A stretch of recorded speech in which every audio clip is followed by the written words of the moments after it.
Thanks for joining us. I'm Gina Walsh, Deputy Director of the Heat and Frost Insulators, LMCT. Our hosts today are the Heat and Frost Insulators Labor Management Cooperative Trust and Building Action. The LMCT is a labor and management joint organization which advocates for the mechanical insulation industry. Building Action is a nonprofit coalition of companies and organizations involved in creation and use of buildings, from single-family homes to skyscrapers and everything in between. The organization is co-founded by Congressman Russ Carnahan and Andrew Goldberg. In the next hour, you will hear from elected officials and experts with one goal in mind: improving the energy efficiency of our federal buildings and reducing greenhouse gases through bipartisan legislation sponsored by Congressman Randy Weber, representing the 14th District of Texas, and co-sponsored by Congresswoman Linda Sanchez, representing California's 38th District. Both have provided pre-recorded messages detailing their support for HB 4663 and the important role it will play as our country moves closer to a cleaner, greener environment. Let's get started, shall we? At this time, I would like to introduce Congressman Russ Carnahan, co-founder of Building Action, to tell us a bit more about Building Action. Congressman? Thank you, Gina. It's so good to be with you. And, Building Action, as you said, is a nonprofit advocacy organization really focused on the built environment. Co-founder Andrew Goldberg and I really believed it was important to have a broader, better connected coalition of companies and organizations in this space. And the webinar we're doing today, just a great example of collaboration between industry leaders, mechanical insulators, their technology, their know-how, their training, and the labor management cooperative trust, the work they do together between labor and management, but also featuring key leaders in the Congress, Congressman Randy Weber and Congresswoman Linda Sanchez. They've been great bipartisan advocates in this space. We believe these issues should not be partisan. They really lift up our economy, our jobs, our performance of our buildings, and that's what our advocacy work is all about. So with that, I want to say thank you to the leaders on the call here and the participants. We look forward to hearing from the panel and would just encourage any folks that are not already part of the Building Action Coalition to please join us in our work in our nation's capital. Thanks. I'll turn it back to Gina. Thanks, Russ, and thanks for your advocacy on behalf of this very important bipartisan issue. We will now hear from our team in the Capitol. Bill Petty of State Federal Strategies and Joe Murray of First Principles Strategies. Bill is part of the team with State Federal Strategy. He brings over 2 decades of experience in political campaigns and issue advocacy. Joe Murray is a familiar face around the Capitol, promoting policies that affect small business owners in our economy. Both Bill and Joe are an integral part of the LMC team as the organization navigates the process. At this time, they will explain the Federal Mechanical Insulation Act, House Bill 4663. These are our boots on the ground that you may see on a daily basis in the Capitol. Gentlemen? Thank you, Gina. I would just like to start by talking about the Federal Mechanical Insulation Act, HR 4663. It's a very straightforward and brief piece of legislation that was introduced on July 14th by Congressman Randy Weber and Congresswoman Linda Sanchez.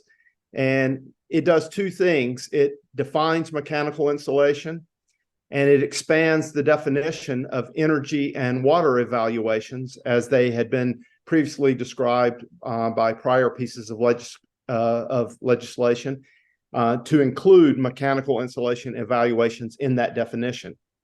And this goes back to 1978, the National Energy Conservation Policy Act, which was signed by President Carter.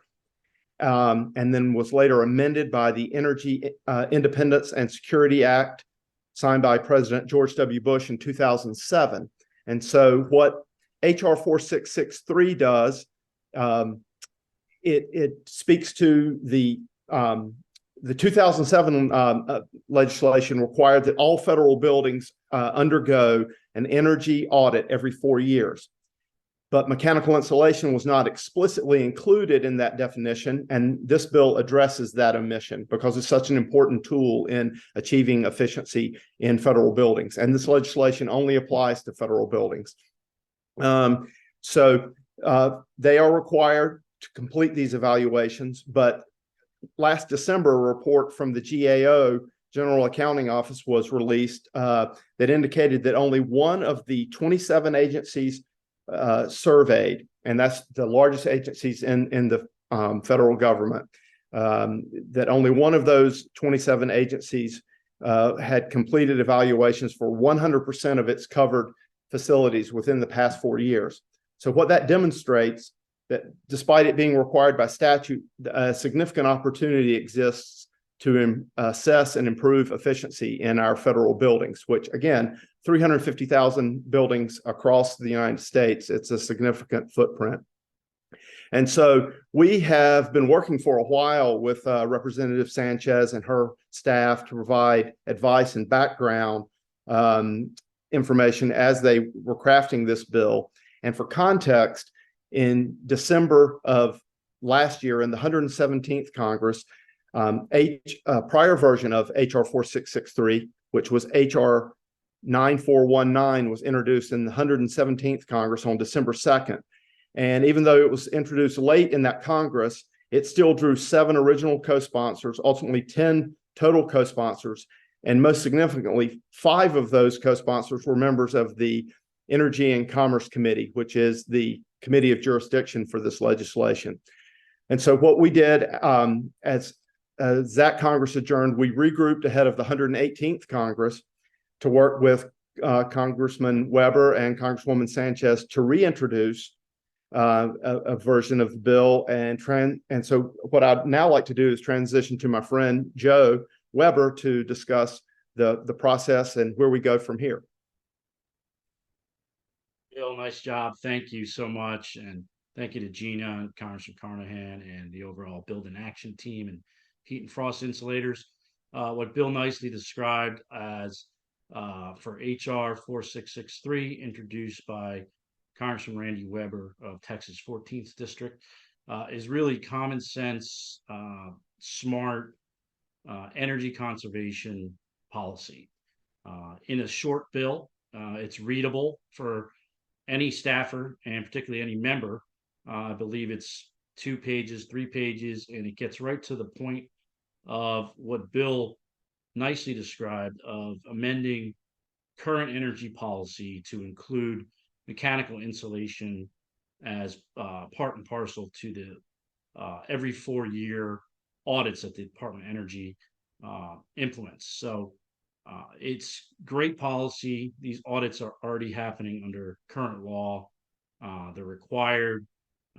We don't believe there would be any scoring as far as from a Congressional Budget Office concerned. In fact, it's our sense it would help reduce taxpayer spending, as well as obviously create efficiencies that you're going to hear a lot more about from our current panelists.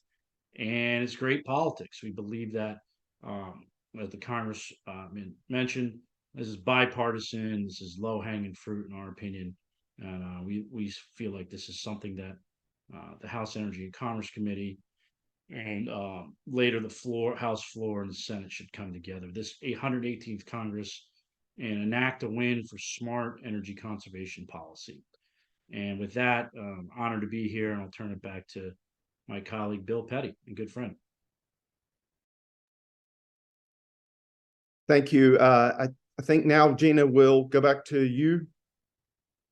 Thanks, Bill, and thanks, Joe, and thanks for the good work you're doing up there in the Capitol on behalf of the LMCT. It's much appreciated.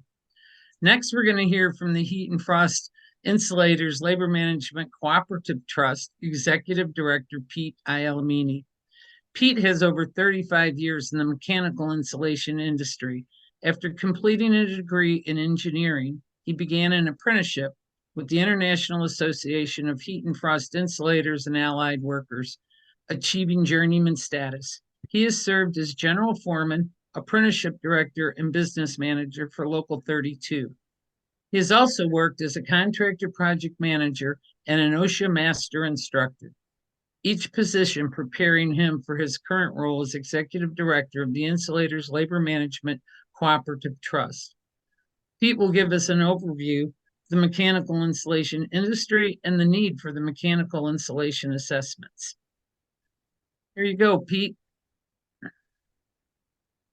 Welcome. Okay. Thank you, Gina. Thank you for that introduction.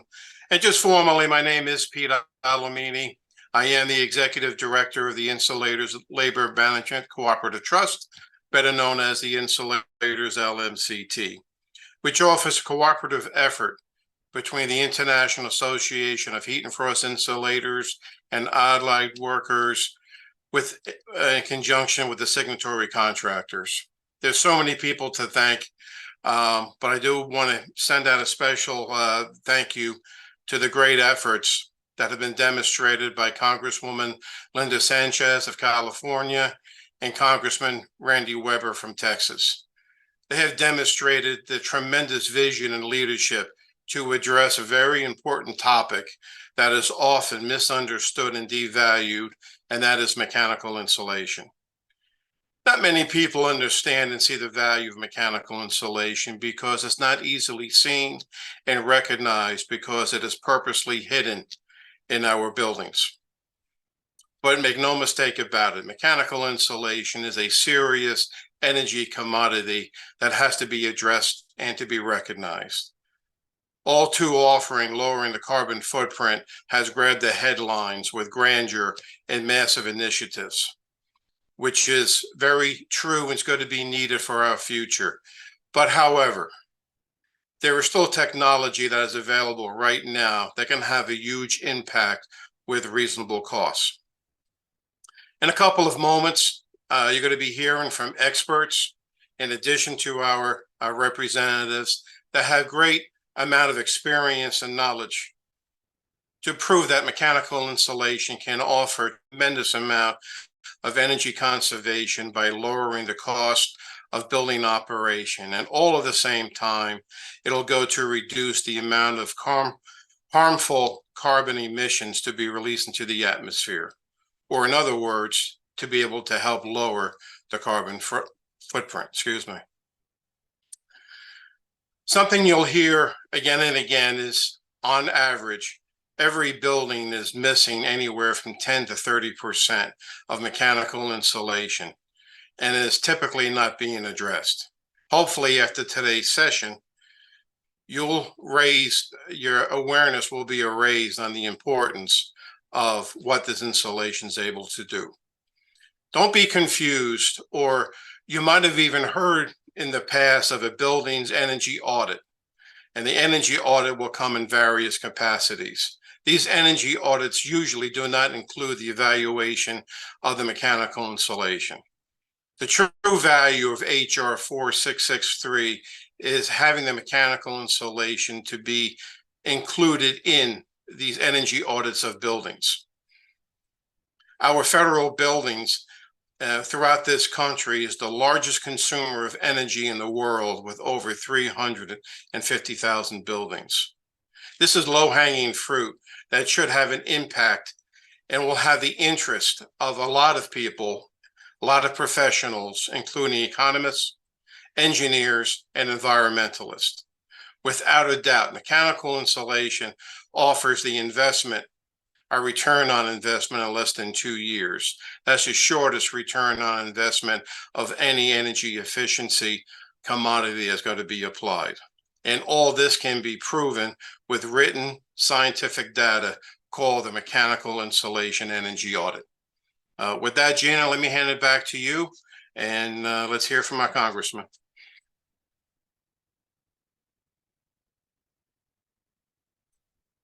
Thanks, Pete. Appreciate you and appreciate all the work that you do on this bill. As I said before, this is a very bipartisan bill. Let's hear from the sponsor and the co-sponsor. The first message is from Congressman Randy Weber. Congressman Weber represents the 14th District of Texas. He has called the Gulf Coast home all his life.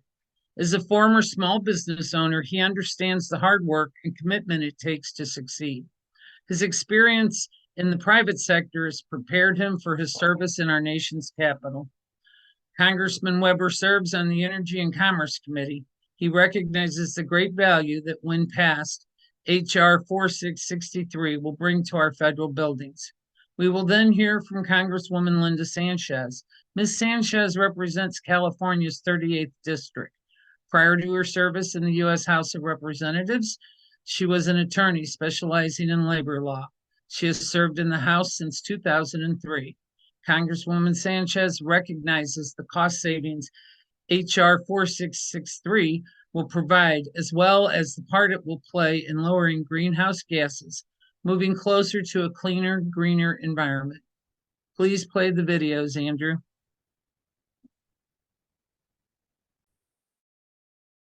Congressman Randy Weber here. In July, I introduced the Bipartisan Federal Mechanical Insulation Act, or FMIA, to ensure federal buildings are maximizing energy efficiencies, which results in taxpayer savings and emissions reductions. Mechanical insulation provides large-scale and long-term energy efficiency.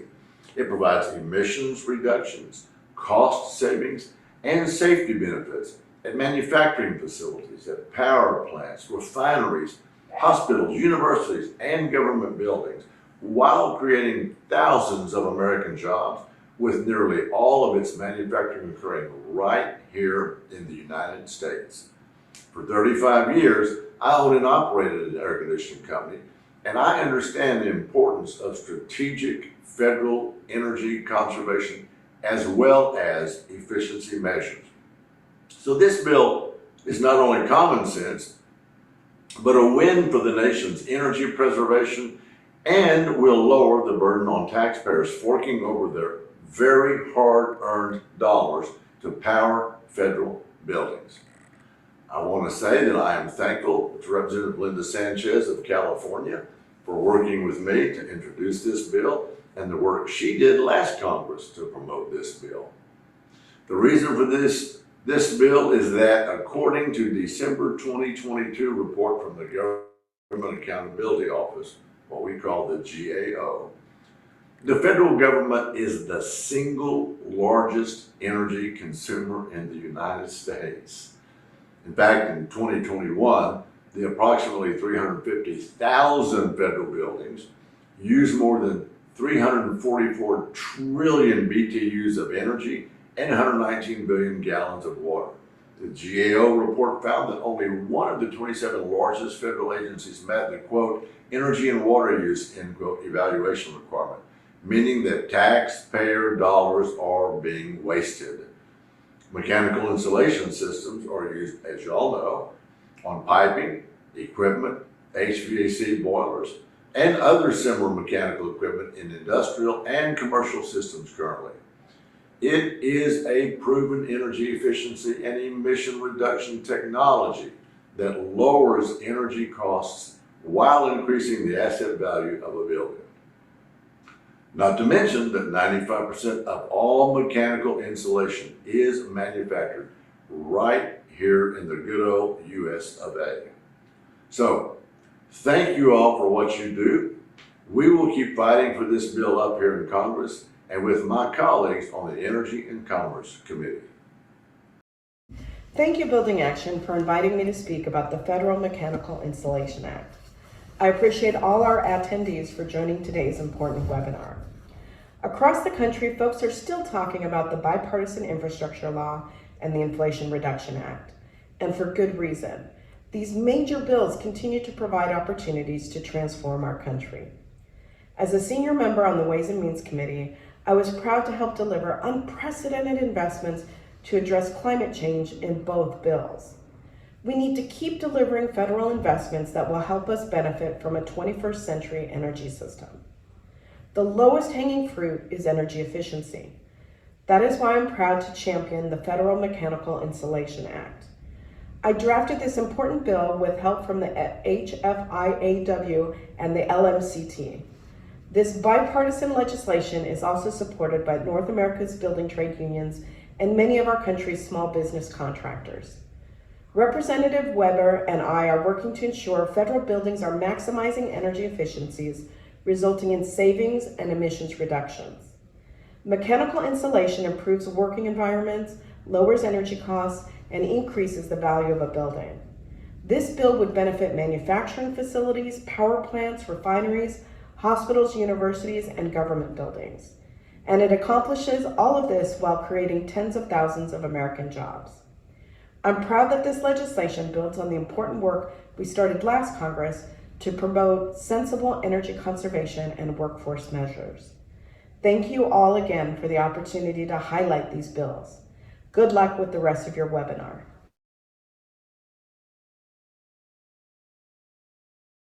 Before we move into our next segment and introduce the next panelist, I'd like to remind everybody to type their questions in the chat. I see that there are a couple of there, and to remind you that we will have a question and answer session at the end of the presentation.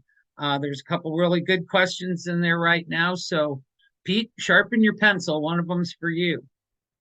Another important area of the LMCT is the mechanical insulation energy audits. We are lucky to have two experts on staff that have a vast knowledge in this area, Jim Petrides and Brian Larkin. Jim has over 30 years experience in both the labor side as well as the management side of the mechanical insulation industry. He has a bachelor's degree in safety and environmental health, as well as a degree in education. He holds multiple licenses related to the mechanical insulation industry. He currently serves as a senior mechanical insulation specialist for the LMCT with a focus on mechanical insulation energy audits. Brian has over 10 years in the industry. He has also worked on both the labor and the management side. His experience in the field makes him a natural fit in the insulation industry, working hand in hand with Jim Petrides in our mechanical insulation energy audit program. Jim?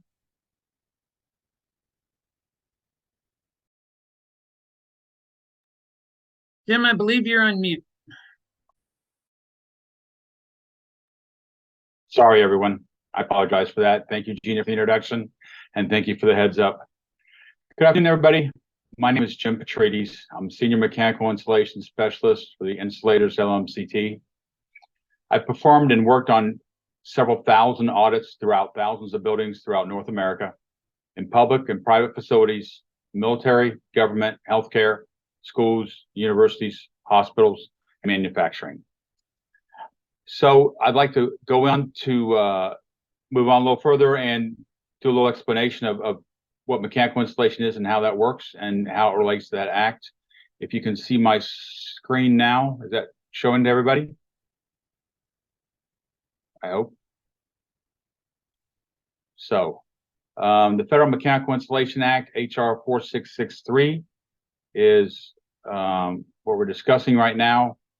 What that act would do, it would clarify Section 543 of the National Energy Conservation Policy Act, which includes energy efficiency measures in federal buildings. It was enacted part of the National Energy Act in 1978 and amended in 2007. What is mechanical insulation? Mechanical insulation is insulation that's installed on piping, duct, and equipment to meet different energy reductions, life-saving requirements, personnel protection, freeze protection, and process control requirements in commercial or industrial buildings. It's been performed and installed since the Industrial Revolution began and since steam power. The Department of Energy has the Save Energy Now program, and according to their assessment studies, 53% have identified replacing, repairing, and upgrading mechanical insulation. 84% have estimated return on investment in less than a year. So it's an exceptional return on investment. It's great for budgets. It's great for reducing costs in buildings. and making the building more energy efficient and more friendly to the users. Why should we insulate? We should insulate because it reduces energy cost, it reduces polluting emissions, helps control condensation, controls mold and mildew, improves process controls, improves work environments, provides workplace safety and life safety and health. It reduces corrosion under insulation, can be used with sustainable energy design initiatives, improves facility life cycle costs, and provides an exceptional return on investment. In relationship to electrical lighting, and we all know what electrical lighting is done throughout the country and what we've done the last several years, 1 foot of insulation on a 350-degree pipe is 14.4% more efficient. If you do the math on these calculations, it comes out to about 16% more efficient than the change in electrical lighting. So it's a great energy conservation tool to reduce costs. Unfortunately, throughout the U.S., it's under-recognized. Mechanical insulation is under-recognized in government, engineering, education, public, throughout different buildings. For example, the Savings Energy Building Skills Industrial Assessment Center's Impact 2022 report on energy savings among small and medium-sized manufacturers fails to list mechanical insulation as an energy saving system. There was a collaborative study performed with the U.S. Department of Energy, the National Institute of Building Science, the International Association of Heat and Frost Insulators and Allied Workers, and the National Insulation Association.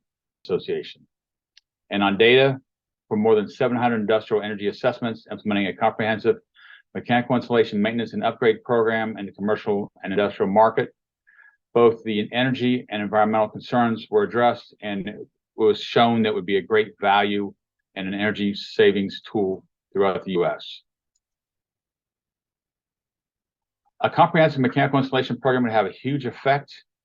95% of all mechanical insulation installed in the U.S. is manufactured in the United States. We're talking about $4.8 billion in energy savings per year. $4.8 billion, enough electricity to power 4.2 million homes, enough oil to fill about 41 super tankers, and enough coal for 190,000 rail cars. 43 metric tons of CO2 reductions per year, or the equivalent of adding 1.9 billion mature trees, equivalent to a new forest the size of Connecticut and Delaware combined. It's equivalent to removing 7.9 million cars from the road, shutting down 11 coal-fired power plants, and installing 730 million CFL light bulbs throughout the U.S. In addition, according to a study that was done, generation of over 89,000 jobs for American workers, including more than 27,000 insulation contractor jobs per year. More than 90% of contracting companies in the U.S. that are mechanical insulation contractors are small businesses. An example of mechanical insulation, these are actual audits from actual examples that I was involved in. We did a medical building mechanical insulation audit. The yearly savings from the installation of the piping, the duct, and the equipment was $178,000. The total cost to install the systems, install the mechanical insulation, was $149,000. So if you're looking at simple paybacks, you're talking about 0.84 years or less than 11 months. In addition, the energy reduction is about 9.15 E plus 9 BTUs per year. Greenhouse reduction per year is about 7,131,000 pounds per year of reductions in the atmosphere. Another example was a prison that we worked on. The yearly savings from insulation on piping, duct, and equipment was $510,000. The cost to install the mechanical insulation that was missing on this project was approximately $294,000. This had a payback of approximately 0.61 years, less than 8 months. Great energy reduction, an immense amount of BTUs, greenhouse gas reductions, and a huge energy savings for these particular prison systems. Another mechanical example was one on a U.S. university, and the following results were obtained from that, including $839,000 in yearly savings from installing the mechanical installations missing on this system. The total cost to install this mechanical installation was approximately $272,000. A simple payback in 0.27 years or less than 4 months. The energy reduction was immense, a great return on internal rate of return, a great return on investment of approximately $7 million from simply installing approximately $272,000 worth of mechanical insulation. And that's not counting all the greenhouse gas emissions that are reduced in the atmosphere. How much mechanical insulation is used in America's 6,000 hospitals? The insulated surface area of hospital ducts are approximately 45,000 acres. That's more than the size of Washington, D.C., or about 2 Fort Lauderdales. That equates to 1 insulated pipe that would circle the Earth 4 times, or 102,000 miles. Another issue is that 30% of the energy used in commercial buildings is wasted on average per the U.S. EPA. The opportunity for federal cost reductions is immense. As the largest single energy consumer in the United States, we're talking 350,000 buildings, 344 trillion BTUs of energy. Section 432 of the Energy Independence and Security Act of 2007 created a requirement for federal agencies to conduct energy and water use evaluations, which include energy audits of federal facilities every 4 years. The problem is right now it's not mandated for mechanical insulation. NIA, the National Insulation Association, which represents the insulation industry, estimates that up to 30% of mechanical insulation is missing in current existing buildings throughout the U.S. The GAO survey did a survey, and their survey of 27 of the largest U.S. government agencies, the Department of Defense, Department of Energy, Department of the Interior, the EPA, GSA, and U.S. Postal Service, etc. And during this assessment, they found success in meeting energy and water savings requirements. They determined that 27 agencies surveyed, only 1 met the standard required evaluation requirement that was described above. HR 4663, the Federal Mechanical Insulation Act, will ensure reduction of energy use in federal facilities. It'll reduce the cost of federal energy fuel consumption, which is a great help in reducing the budget deficit, create over 89,000 U.S. jobs, improve local and state commerce, reduce polluting emissions, improving U.S. air quality. It'll help to make the U.S. and their manufacturing arm more competitive in the world market. It'll reduce mold growth in federal buildings, improving indoor quality and reducing air pollutants. In turn, this will reduce lost time and medical costs for the federal government. It will also optimize life cycle economic performance.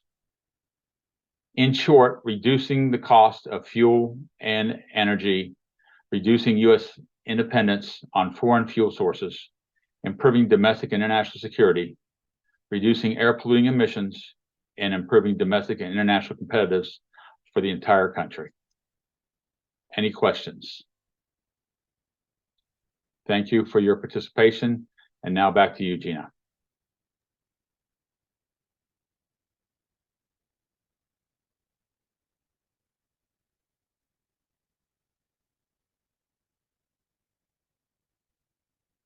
Gina? Thanks, Jim.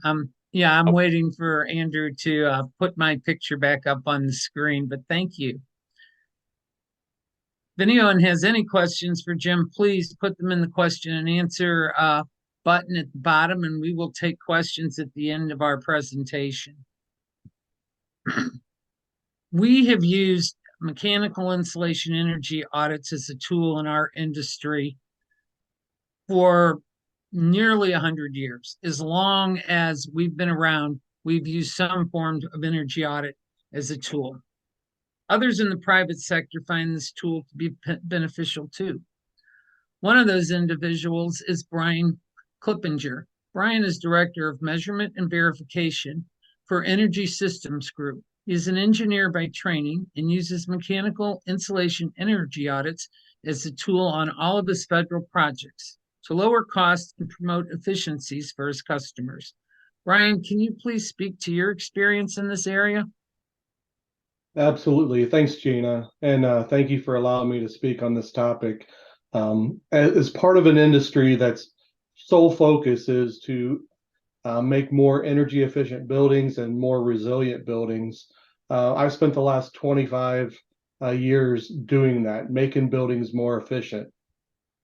And part of that process and my role, we actually guarantee the performance of those projects when we do those. So therefore, we want to look for not always groundbreaking energy conservation measures, but ones that are true tested. And mechanical insulation is one of those. We also look to bundle energy conservation measures that sometimes are difficult or for government facilities to implement because of cost and return on investment, with those that are, as was mentioned earlier, low-hanging fruit. Mechanical insulation is definitely a low-hanging fruit energy conservation measure that we utilize in most of our projects because it's easy to do. Uninsulated mechanical infrastructure, waste energy, and wasted energy is the one thing that we try to reduce right off the bat because it's like I said, it's easier. You don't get to see some of this piping and insulation or piping and duct work when you walk in a building, but when you go to a powerhouse or a mechanical room, it's very evident whether it's insulated or non-insulated. That makes it very easy to implement. And the return on that investment, as others have mentioned, is quite rapid, which that allows us to bundle that with other projects that have a much longer return on investment, like mechanical upgrades or infrastructure. In the end, our focus is to give our government clients or, our everyone from an elementary school all the way up to a Department of Defense and the Pentagon, our goal is to give a project, a solution to their problems that reduces energy, it reduces their carbon footprint, it meet the new emission standards, and also add resiliency.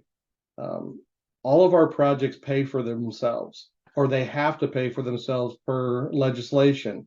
So therefore, having energy conservation measures that work like mechanical insulation is very, very important to us. There's currently no silver bullet to meet our stated emission goals, but we do have plenty of measures that we can apply, and mechanical insulation is a primary driver for us to work on projects across government entities. So thank you for your time on this bill, and we look forward to a prosperous future. Thank you very much. Thanks, Brian. At this time, we will take questions from participants. And if you have any questions, please feel free to put them in the question bubble at the bottom of your screen. The first question I have, and I think I can probably direct this at Pete and anybody else on the panel, feel free to chime in. First question I have is, do you have a sense of how much money is lost from uninsulated piping?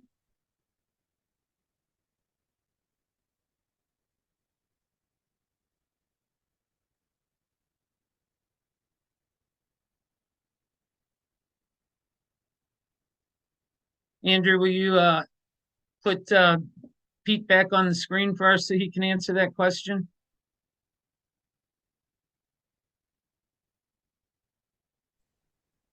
Okay, hopefully you can hear me. That's a great question. And to properly answer that question, there are tremendous amount of variables that have to be addressed. The amount of uninsulated pipe, the temperature ranges, the conditions that it's around. By far, one of the measurement sticks that I go by, and I be able to tell people, and the mechanical insulation energy audit will prove it. You know, once the data is collected and the energy audit is developed, you'll have a clear picture on how much money, how much energy, and how much pollution is being emitted. But the rule of thumb is, as far as the financial costs involved in it, whether it be a small project or whether it be something that's really large, the return on investment, when you include the materials, you include the labor to install, and all of the variables that are a part of it, usually the return on investment is going to be less than 2 years. So depending upon the amount of insulation that needs to be installed, will have a result on how much savings that are going to be seen by the project. But the return on investment is 2 years, less than 2 years in most cases. Thank you. Thanks, Pete. Thank you. This next question, I believe, should probably be answered by Jim. How much insulation comes from China?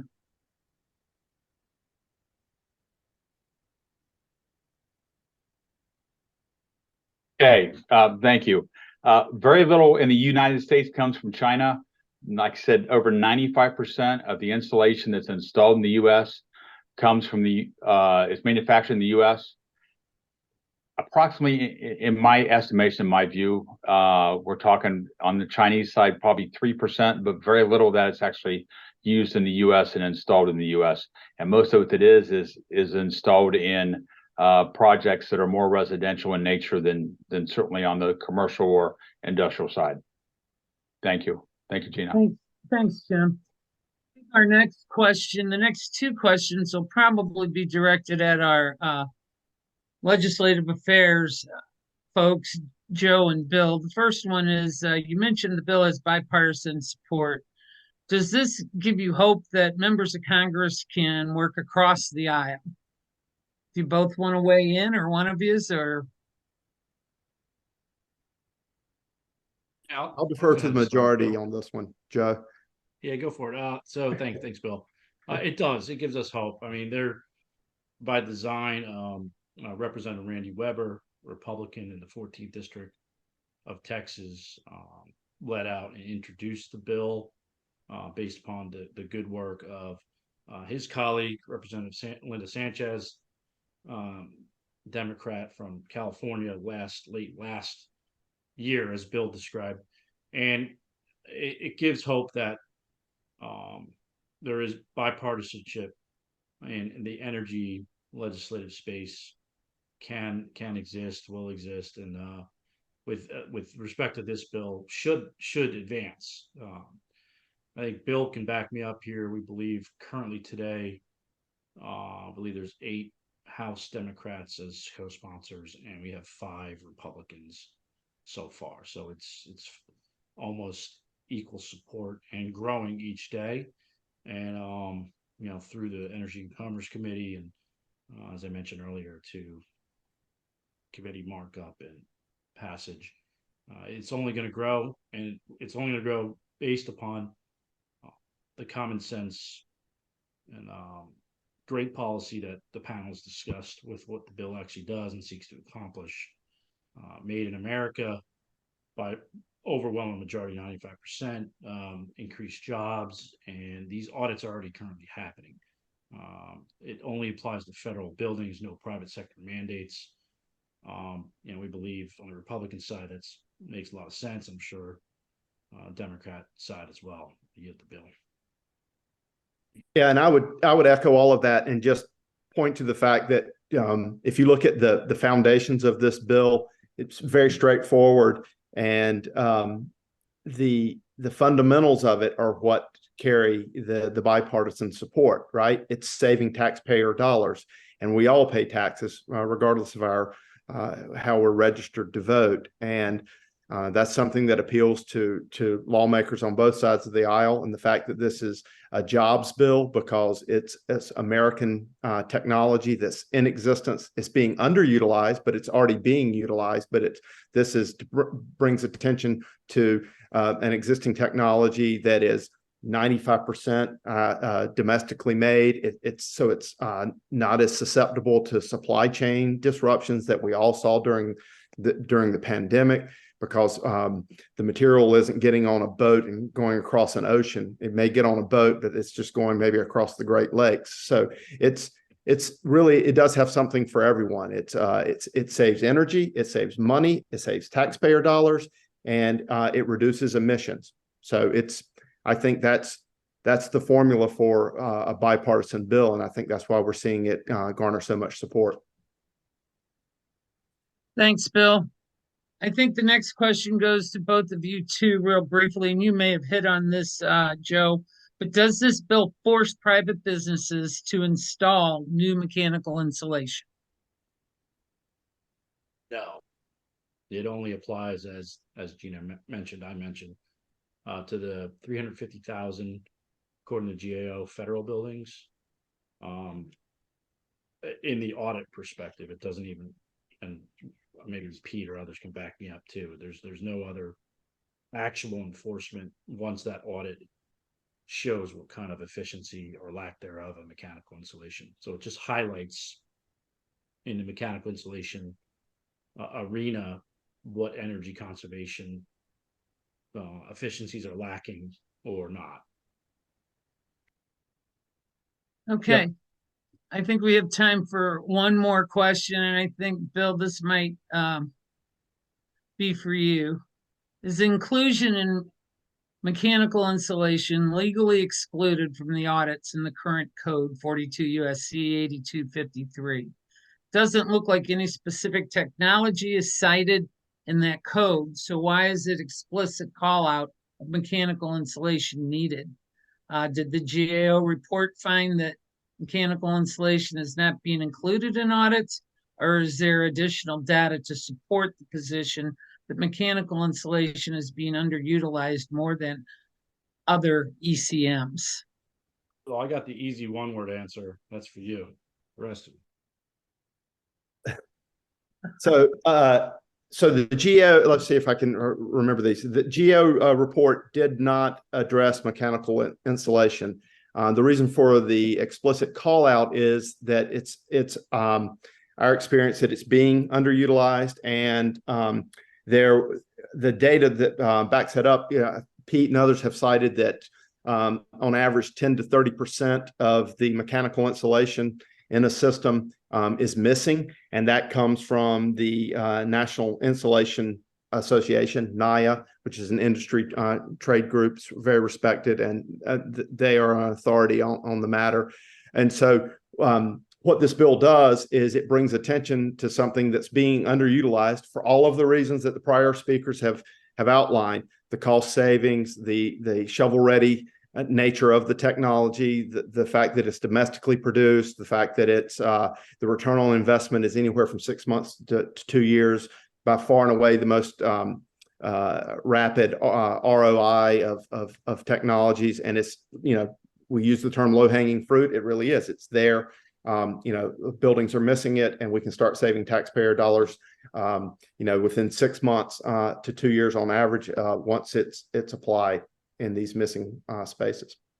Well, and I think, Bill, that, and Pete can correct me if I'm wrong, we're going to go to him in a minute to follow up on this question, but in the definition in current law, it includes in energy audit, in the definition of energy audit, other savings like windows and lights. There is nowhere, anywhere, that includes the definition of mechanical insulation in current law. And it's a big cost savings. But Pete, you want to follow up on that and then take this and close us out? Gina, before we get there, can I just quickly interject? Having been on to answer that question, having been on competitive jobs and competitive bids where both federal facilities were being audited by multiple companies, only in general, 1 or 2 of those companies would actually look at the mechanical insulation.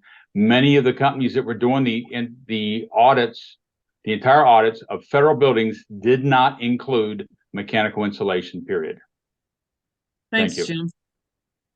Yep, I like to add to all of that, all good points, and took a little bit of my thunder away. But between Bill, Gina, and Jim, you answered that question. We have worked closely with Department of Energy and other standards, including the ANSI ASHRAE standard 211-2018. And none of these regulations specifically address mechanical insulation. They will address the building envelope, the insulation of the building. And many people think, well, that's already included in with the mechanical insulation. And the truth of the matter is, in our experience, it does not. Many times energy audits are performed. Few of them include the building envelope, and the ones that do not include mechanical insulation. There are some exceptions, but to what Jim said in his experience, we just don't see it. So thank you for all the questions. All of these questions are good. And obviously we can continue to ask questions even after this webinar. I'd like to thank everybody who has not only put time in this webinar, but put time in this legislation. We do feel it's going to benefit our taxpayers. It's going to save energy. It's going to save costs. It's going to help the environment. And it's also going to save on the extension of the life cycle of the equipment, mechanical equipment that's used in our buildings. If you have any more information or more questions, I should say, please go to our website, Mechanical Insulators, lmct.com. But with that, thank you very much. And Gina, let's hand it back to Congressman Carnahan to close us out. Thank you. Thank you, Pete, and thank you everybody for your participation. You want to take us out of here, Congressman?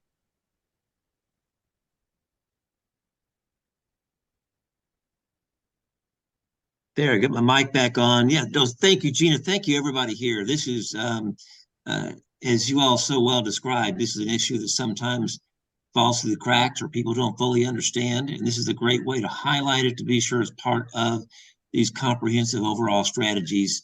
And as was said earlier, the low-hanging fruit in this, the fact that it's bipartisan, this really is an ideal time to be pushing this. And thank you all for being a part of this. We look forward to working with you all on this and other initiatives with the Building Action Coalition. Thank you all.